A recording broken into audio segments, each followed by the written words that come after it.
Hello everybody. Today I'm doing a YouTube reaction on what these people found inside of a tree. Listen, and I'll tell you some things I might have didn't hear and what I'm wondering about. So let's jump right in. Facts Verse presents. Loggers couldn't believe what they found in the middle of a tree. Loggers have a very dangerous job. It's their responsibility to cut down the tallest of trees and try to do so safely. In most cases, it's just business as usual. The trees come down, they're chopped up, and the wood is sent off. There was one day, though, that it was not business as usual. On this day, the loggers couldn't believe what they found in the middle of a tree. We'll tell you what they... What do you think it was inside of the tree? I'm not going to spoil it, though.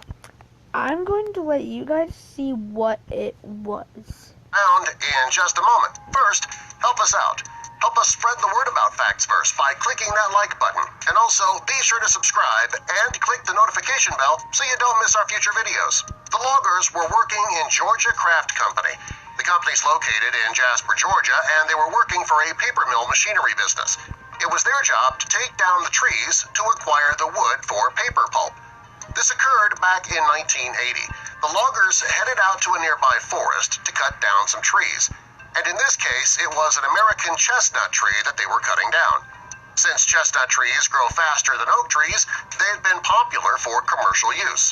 Back then, there were plenty of chestnut trees around the United States. Unfortunately, in the 20th century, a fungal infection caused this particular species of tree to go extinct. Actually, okay, so at the recess area outside of my school, there's a chestnut tree, so that part is not true. The surviving trees remain in New Hampshire, Alabama, Georgia, Tennessee, and Nova Scotia, Canada. Chestnut trees have very interesting characteristics too, and it was one of these that caused the experience. By the way, I don't even live in one of those states. Loggers to be shocked on this day. Plus, this was 1980, so they could have been repopulating chestnut trees. On this day, certain trees were marked to be chopped down. It was a grueling task, one that would take most of the day. One of the trees being cut down was hollow on the inside. As soon as a logger hit the trunk with his axe, he realized it was hollow. And it's not uncommon for chestnut trees, so the logger continued to cut. As long as they had wood from a chestnut tree, it would still produce high-quality pulp in large quantities, which were important. The loggers continued to chop, not knowing what was inside. When the tree came down, many of the loggers started working to cut into the log and get it on the truck. And it was then that one of the loggers saw something in the hollowed-out trunk. He knew something was there because the light wasn't coming from the truck as it normally would. When the logger told the others what he had seen, they all jumped back in fear. What was inside the trunk was staring back at them. When they looked closer, they saw the creature was a dog. They knew this because it had paws, a long snout, and sharp canine teeth. Okay, that almost looks like something else from a different planet or dimension. Just look at it. That's what the tissues of a dog look like. What made this dog even more creepy was that it looked as if it were frozen. They couldn't figure out how the dog got inside the tree trunk, or why it was in the position that it was. Since they had a job to finish, they decided to do it quickly. After careful consideration, the loggers knew that they would lose money if they didn't cut up this trunk. But they realized that this discovery was too amazing, they just couldn't chop it down. Instead, they set it aside, hoping that they could find somebody to check out the dog and try to find its origin. Fortunately, they did know exactly who to call. In 1981, a year after this dog was discovered, the Southern Forest World opened. The museum dedicated itself to the southeastern United States, and the loggers realized that that would be the perfect place to bring their find. Unfortunately, they had to hold on to their amazing find for a year before the museum opened, and they heard about it. The loggers brought the find to the facility before they opened the doors. The staff was well aware of how popular the exhibit would be due to its appearance and the way that it was found. Not only did they want to put it on display, they also wanted to find out how the dog got there in the first place.